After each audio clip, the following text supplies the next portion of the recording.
12:35, tiempo, como les decía, para nuestra sección de los martes de Internet y redes sociales.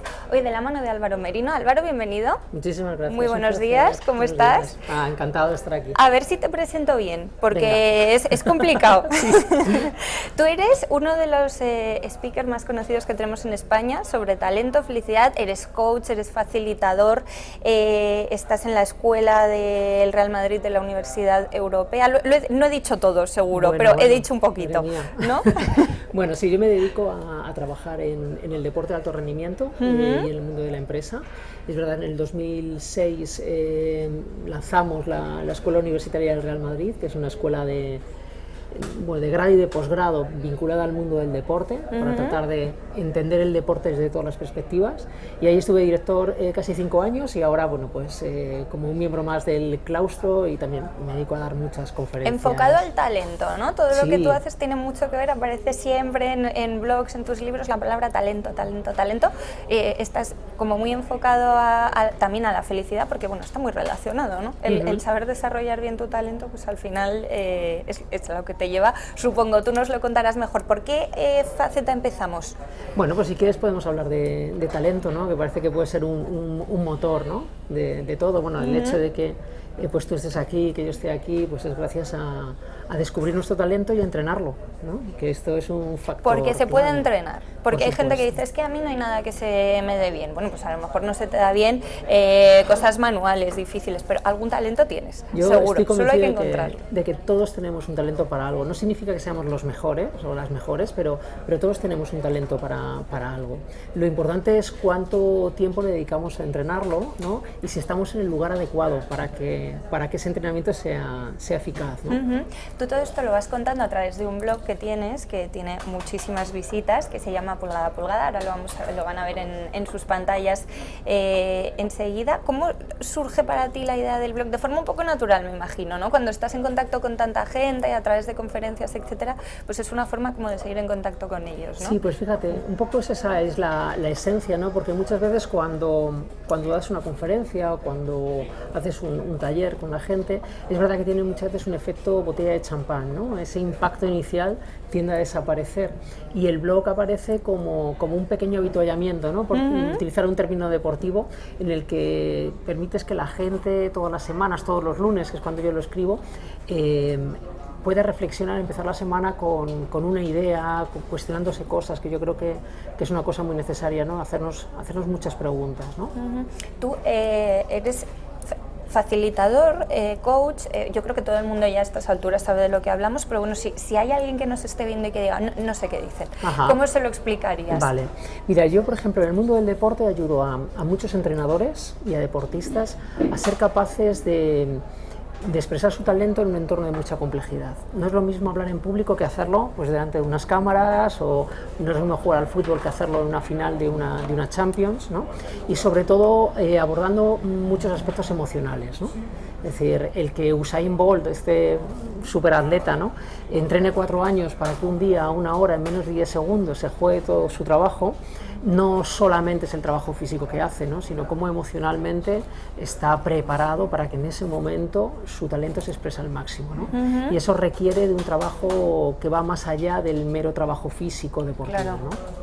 También mucha preparación mental, me imagino, etcétera. Y esto, bueno, tú lo explicas así porque además eres muy experto en deporte, de hecho es a lo que empezaste dedicándote, pero bueno, es que todos podemos entrenar absolutamente todo, ¿no? Se puede entrenar la inteligencia emocional, bueno, como decías tú, el talento que tengamos, desarrollarlo de la manera más adecuada. Esto, ¿cómo empezaste tú a ver que todos necesitábamos una pequeña ayudita? Dijiste, a ver, me tengo que dedicar yo a dirigir por aquí. Bueno, yo creo que básicamente porque nosotros ahora vivimos en lo que llamamos mundos VUCA, ¿no? Que son volátiles, inciertos, complejos y ambiguos, ¿no? Es decir, las generaciones de nuestros padres vivieron situaciones en las que los cambios eran muy predecibles, ¿no? En cambio nosotros estamos viviendo en un entorno, hoy mismo salía una noticia de cómo ya la inteligencia artificial está empezando a trabajar ya desde la intuición, ¿no? Es decir, la inteligencia artificial ha llegado llegado para quedarse, las cosas no se reparan, las cosas se cambian, es decir, esto puede ser bueno o malo, pero es lo que es y es el mundo en el que vivimos, claro. ¿no? Entonces el nivel de complejidad aumenta mucho y hay que atender a otras variables, ¿no? Y lo que está claro es que dentro de 20 o 25 años nuestros hijos tendrán que relacionarse con otras personas, tendrán que resolver problemas, tendrán que pedir ayuda, tendrán que comunicarse adecuadamente con personas que piensan muy diferentes a ellos, ¿no? Y todo esto es un entrenamiento que o se hace desde muy pequeños o es muy difícil exigirle a un adulto que desarrolle una serie de competencias, ¿no? Si bien es verdad que hemos sido educados en el desarrollo de la inteligencia lógico-matemática nada más, ¿vale? Y vemos que llegado a un punto no es un factor que nos diferencie, no es tanto lo que sabemos, que es muy importante el conocimiento, sino qué hacemos y cómo manejamos en la complejidad aquello que sabemos, ¿no? Y esto tiene mucho que ver con la inteligencia emocional, que no es solo gestionar emociones, sino ser cada vez más inteligente. Son unos términos que cada vez los escuchamos más, gracias a Dios, yo creo, porque como tú comentabas, como que se han dejado olvidados, pero bueno, ya se ha ido viendo con el tiempo que efectivamente es una parte que también se necesita. Tú no solamente te dedicas a lo deportivo, sino también al mundo empresarial, ¿no? Porque claro, es que gestionar las emociones, está muy bien que lo hagan los deportistas, es absolutamente básico, pero es que hay veces que tu trabajo no te está dando el rendimiento que tú deberías tener porque no estás gestionando bien una parte y además no te das cuenta porque no es algo muy tangible, ¿no? Claro. Sino que tienes que hacer un poco un análisis para llegar a ello. Fíjate, hicieron una consulta a los 70 miembros del Consejo Asesor de la Escuela de Negocios de Stanford, preguntándoles qué aspecto era el que más necesitaban los directivos entrenar, ¿no? Y prácticamente todos estos asesores dijeron que era el autoconocimiento. Es decir, empezar a conocernos, empezar a saber en qué somos buenos, dónde aportamos valor, dónde tenemos una debilidad, ¿no? Porque es un punto de partida, ¿no? Y eso exige que paremos. En un mundo en el que vamos tan rápido. Y porque no es nada malo además reconocer las debilidades, ¿no? Sino que es algo positivo. Así se pueden mejorar, pero tienes que saber que la tienes primero. Si no sabes que estás acatarrado, no te puedes tratar. Si no sabes dónde fallas, no lo puedes arreglar. Claro, lo que pasa es que desde mi punto de vista el talento tiene mucho más que ver con el desarrollo de las fortalezas. Es decir, la debilidad hay que trabajarla hasta que se aligere y no sea un freno. Pero realmente lo que paga mis facturas son mis fortalezas. Claro. ¿Vale? Y el talento... Y eso es lo que nos tenemos que centrar. Claro, sobre todo es dedicarle mucho más tiempo a entrenar en aquello donde eres bueno y donde aportas valor. Es decir, porque el talento individual es individualismo, no es talento. El talento, para ser talento, tiene que tener una profunda esencia colectiva. No significa qué es lo que haces bien, sino qué es lo que haces bien que mejora a otros. Este factor es clave, este concepto de generosidad, ¿no? Decía la Madre Teresa, ¿no? Es decir, hay que ser generosos hasta que duela. Y esto en un entorno en el que vivimos creo que es un factor fundamental, ¿no? Y se olvida, es verdad, hay sí, que recordarlo, y tú además en todas tus charlas, conferencias, te centras mucho en la felicidad, o sea, es el objetivo al final, ¿no? Bueno, fíjate, yo siempre digo que más que tratar de que alguien sea feliz, lo mejor es conseguir que alguien tenga un proyecto. Porque si tú encuentras a una persona con un proyecto, la probabilidad de que esa persona sea feliz es muy grande, ¿no? La felicidad es un concepto muy difuso muchas veces, creo que a veces muy mal gestionado, porque estamos en un mundo donde hemos caído en un buenismo barato y eso tampoco es. No lo es, no lo es. Hay que distinguir un poco, ¿no? Porque no se trata ni de que de repente por querer desarrollar tu talento te creas que lo haces todo fenomenal, porque entonces ya volvemos a lo mismo, eso vamos es. mal. Tampoco se trata de estar sonriendo todo el día desde que te levantas hasta que te acuestas, eso no existe, ¿no? Es un poco una sensación de falsa felicidad, sino que es una carrera muy de fondo, ¿no? Esto que hacéis los coaches. Para eso está este trabajo a largo plazo. Claro, o sea, yo creo que tenemos que desterrar un poco este concepto de optimismo malentendido, ¿no? Porque además, cuanto más optimista eres, menos autocrítica tienes. Por lo tanto, hay que ser moderadamente optimista, hay que trabajar desde la realidad, ¿no? Es decir, porque muchas veces muchos sueños nos confunden, ¿no? Y por eso trabajamos mucho desde tener una visión, que es algo mucho más aterrizado. Lo que para mí es tener un proyecto, ¿no? Es decir, cómo las personas se conectan cuando tienen un proyecto que da sentido a lo que hacen, ¿no? O sea, la meta tiene que ser el propio proyecto. Yo creo que es estar permanentemente en esa búsqueda de proyectos, cuando somos capaces de lograr ciertas metas, ser capaces de estimularnos hacia otro proyecto, ¿no? Es decir, y sobre todo que esos proyectos tengan mucho sentido. Es decir, al final tú te mueves cuando tu motivo es más poderoso que tu miedo. Claro. Y luego también no creer, decir de repente, es que tengo muy mala suerte, porque es que yo lo que querría es ser la presentadora estrella de la BBC. Claro, pero tú haces algo para llegar a eso o estás sentado así esperando, porque las cosas solas no vienen. Claro. ¿No? Y eso es lo que mucha gente no sabe, y para eso estáis también un poco vosotros. Y además hay frases de estas que yo creo que son muy dañinas, ¿no? Esto de si crees que puedes, puedes, ¿no? Mira, no. No. Lo que pasa es que sí es verdad que creer que eres capaz de hacer algo te aumenta la probabilidad de éxito, ¿no? Pero muchas veces la gente se frustra innecesariamente porque crea mundos que son totalmente irreales, ¿no? Entonces, bueno, la realidad es imperfecta. ¿También es una situación con la que tú te encuentras mucho cuando trabajas con tus clientes? Claro, pero esto porque es condición de los seres humanos, ¿no? Y ahí es cuando entra nuestra correcta gestión de las emociones, ¿no? Aprender a hacerlo bien. Y aceptar, ¿no? Es decir, yo creo que la aceptación es una puerta de entrada a este concepto de felicidad, ¿no? Entender nuestra imperfección, manejarnos en esa imperfección, porque al final, mira, ahora tenemos la Eurocopa, ¿no? Pero el gol de España, el famoso gol del Mundial de Sudáfrica, es una metáfora preciosa de la gestión de lo imperfecto, ¿no? Es porque el gol es una sucesión de pases erróneos, de rechaces, de rebotes, y precisamente ahí es cuando España va avanzando y mete el gol más importante, ¿no? Es decir, al final es un cúmulo de situaciones imperfectas que vamos gestionando como seres humanos, ¿no? Uh-huh. ¿Y qué es más complicado, enfocarse al mundo del deporte de élite o enfocarse al mundo de la empresa, también podríamos llamar de élite? Porque muchas veces yo creo que puede ser más complicado hasta la empresa, ¿no?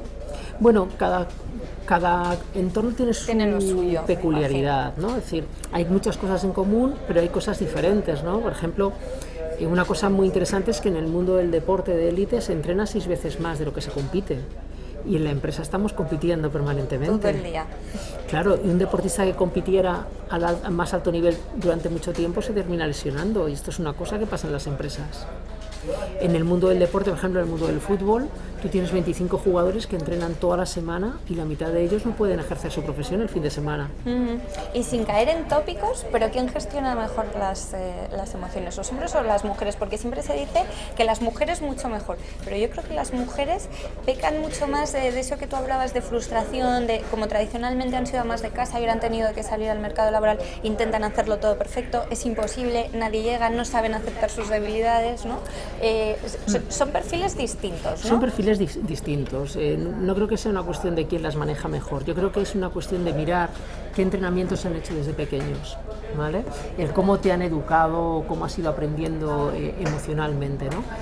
Todavía seguimos con una cultura en la que pensamos que para que se discipline a una persona hay que castigarla, y que el castigo es una manera de disciplinar, y claro, es una aberración, ¿no? Porque si yo castigara a alguien aquí o le humillara delante del resto de la gente, le apetecería colaborar, No, entonces yo creo que nos falta todavía mucha educación emocional, mucha formación para padres, ¿no? Porque muchos papás con los que yo también doy formación te dicen, ¿no? Dice, es que nadie te enseña a ser padre, ¿no? Y claro, mi pregunta siempre es, ¿y tú te has formado?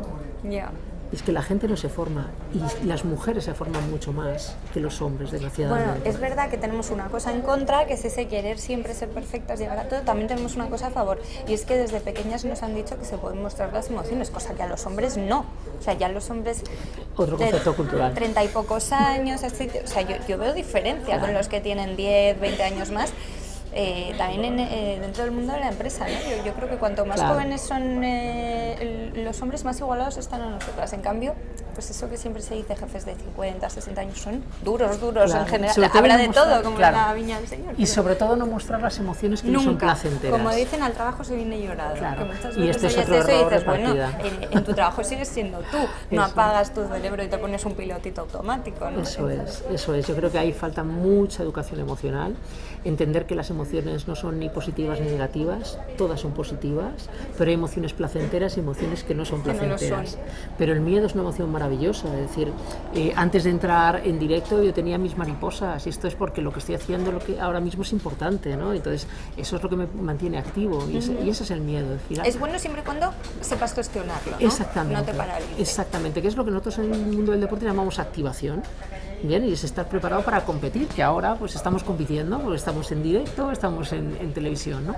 Y esto es maravilloso. De hecho, cualquier aprendizaje que tú haces con una dosis correcta de miedo es un aprendizaje importante, es un aprendizaje que retienes para toda la vida, ¿no? Claro. Y lo bueno, además, lo recordamos, es que las emociones siempre se puede aprender a gestionarlas, ¿no? Es mucho mejor si aprendes, es como aprender idiomas. Si aprendes desde pequeñito, pues al final eres bilingüe. Si tienes que aprender con 50 años, pues te cuesta mucho más, pero lo acabas aprendiendo, ¿no? Sin hacer mucha leña del árbol caído, si tuvieras que ir al aeropuerto a recibir a los futbolistas que están ya volando a nuestra selección, ¿qué les dirías? Bueno, pues que al final son ciclos. Estar en la élite de un deporte es muy complicado, y estar en una élite de un deporte en el que juegan 11 jugadores es tremendamente difícil. Yo creo que hay que agradecer que durante 6 años hemos sido una selección difícilmente defendible, que hemos conseguido 2 Eurocopas y un Mundial. Creo que en este entorno de que nada perdura, las cosas se olvidan rápido. Claro. Y realmente un profesional del mundo del deporte sabe el nivel de complejidad que tiene esto. Yo creo que solamente palabras de agradecimiento y entran ciclos nuevos. Esto es lógico, ¿no? El deporte de élite no se perdura en el tiempo. Es decir, con perspectiva veremos la importancia de esto, ¿no? Eso que tú mencionabas de que lo bueno desgraciadamente se olvida rápido, ¿nos pasa solo a los españoles, que siempre se habla de esta forma de ser particular que tenemos, o es una cosa como muy humana, que se te olvida? Yo creo que nosotros especialmente, fíjate, sí, yo siempre lo notas. Yo siempre creo que... Porque tú has estado además realizando este trabajo por toda Sudamérica prácticamente, o sea, has conocido perfiles muy distintos. Sí, pero fíjate, yo creo que ciertas cosas que nos pasan es que le damos un valor al error desmedido, ¿no? Es decir, a lo largo de un día hay más situaciones de éxito que de error. Es decir, el que estemos aquí es una situación de acierto, que nos levantemos es una situación de acierto, el que tengamos comida todos los días es una situación de éxito, pero basta que aparezca un mínimo error para que le demos un valor desmedido y lo culpabilicemos al máximo, ¿no? Que te salga una cosa mal, que digas un dato mal, ¿no? Y ya se te hunde ya el te has día. bloqueado, y ya exactamente. Ha sido un fracaso el día, y no es así. Claro, y no es así. Los errores son maravillosas oportunidades de aprendizaje siempre que los enfrentemos, siempre que los afrontemos, ¿no? Siempre que demos la cara y no huyamos, ¿no? Yeah. Y esto es lo importante, estamos viviendo en ese mundo imperfecto continuamente. ¿Qué es necesario para poder trabajar con un coach como tú con éxito? ¿Hay que cumplir muchos requisitos o simplemente con tener la mente abierta? Supongo que si vas, yo qué sé, obligado por tu jefe, pues te va a servir de poco, ¿no? O sea, con unos requisitos muy pequeñitos todo el mundo puede tener un proceso exitoso. Bueno, yo creo que cuando tienes la voluntad de hacerlo, ¿vale? Y la voluntad, José Antonio Marín la define maravillosamente bien, que dice que es la motivación dirigida con inteligencia, ¿no? Es decir, cuando tienes una voluntad de querer hacer una mejora, aceptas que no hay atajos. Es otro de los grandes aprendizajes del deporte, ¿no? Es decir, que las cosas aparecen siempre bajo un esfuerzo continuado en el tiempo, con una ética del sudor infatigable, ¿no? Es decir, y realmente requieres unas condiciones para los objetivos que te marcas, puedes empezar el camino, ¿no? Es decir, y nosotros, las personas, llamémosle coaches o llamémosle personas que acompañan a otras personas, necesitamos ser prescindibles lo antes posible, ¿no? Es decir, no podemos generar ningún tipo de dependencia. Eso es cuando tú te das por satisfecho, ¿no? Cuando es un trabajo corto, intenso y satisfactorio. Exactamente, ¿no? Porque descubres que la persona ha conectado con sus recursos. Porque mucha gente confunde contar con un coach con un psicólogo y es casi te diría que es lo opuesto. Bueno, no es lo opuesto, son disciplinas diferentes, muchos psicólogos además son coaches, aquellos que estamos certificados en herramientas de coaching y no somos psicólogos, tenemos que saber claramente dónde está nuestro límite. Diferenciar, ¿no? Claro. Decirles, oiga, usted no necesita un facilitador, claro. Usted necesita lo que sea. Mira, te pongo un ejemplo que viene en el mundo del deporte. Tú imagínate que eres un deportista y dices, bueno, yo quiero correr un maratón en menos de 3 horas, ¿no?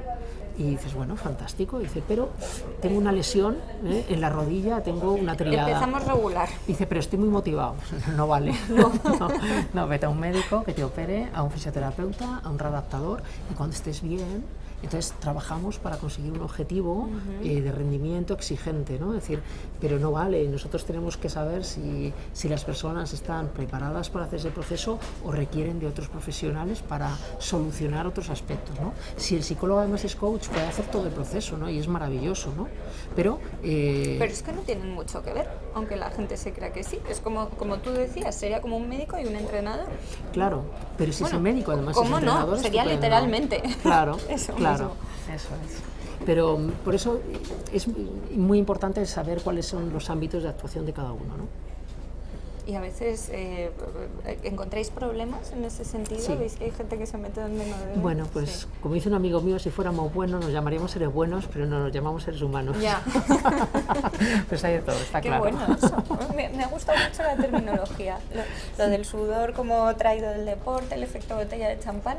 El efecto botella de champán me lo apunto. Me ha gustado mucho y me ha parecido que explicaba muy gráficamente lo que querías decir, o por lo menos lo que yo te he entendido. Álvaro, nos quedan menos de 5 minutos, no quiero dejar de preguntarte. Tú además has colaborado en 3 libros, ¿no? Que son Emociones laborales, Instintos laborales y Dirige tu vida.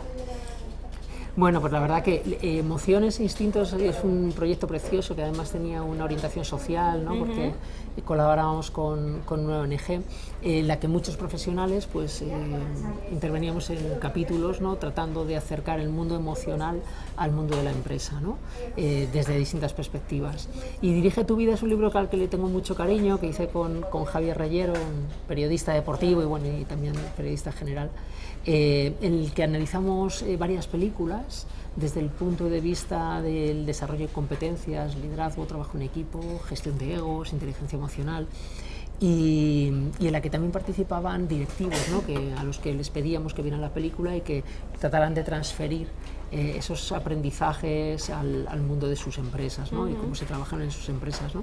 Una manera muy didáctica de acercar este trabajo, ¿no? De competencial desde algo que yo creo que es muy cercano a nosotros, como es el mundo del cine, ¿no? Y sobre todo mucho del mundo del cine deportivo, ¿no? Porque ahí, bueno, pues está Invictus, está Un domingo cualquiera, ¿no? Que además, bueno, pulgada a pulgada viene precisamente de esa película, ¿no? Con ese momento de motivación de Al Pacino a su equipo de fútbol americano, ¿no? Es decir, entonces, bueno, pues desde ahí lo abordábamos y dábamos pequeñas claves a nivel muy didáctico para que la gente pudiera seguir entrenando, ¿no? A ti te ha sido básica esa parte enfocada al deporte para luego todo lo que ha venido después, ¿no?